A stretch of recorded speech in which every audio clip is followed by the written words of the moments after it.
تعالوا نعمل مع بعض النهاردة مكرونة وايت صوص بصوص كريمي من غير كريمة وبحشوة خطيرة جدا تخطف القلب.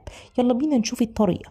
في طاسة على النار بحط معلقة كبيرة من السمنة أو الزبدة، وبضيف قطعة من صدور الفراخ المقطعة كده مكعبات صغيرة، وبشوحها لحد لما تغير لون، وبعدين بضيف عليها بقى مجموعة من التوابل هكتبها لكم في الكابشن.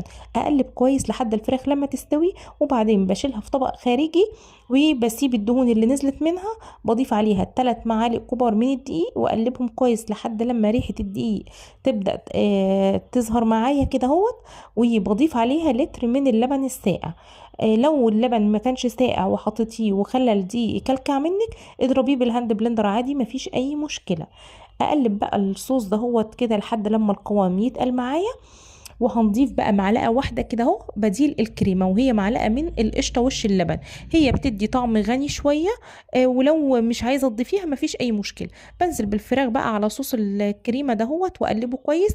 وبعدين معايا نص كيلو من المكرونه الاقلام او اي نوع مكرونه انت بتحبيه، وبضيفه على الخليط ده واقلب. هي كده جاهزه للاكل. بس انا حبيت ان انا احطها في صينيه واحط عليها كده من على الوش شويه جبنه موتزاريلا، وهدخلها تحت الشوايه تاخد لون بس. هي الوصفة اصلا معايا مستوية، طعمها خطير وتخطف القلب. تاخد معاكي نص ساعة تحضير و5 دقايق اكل وبس كده.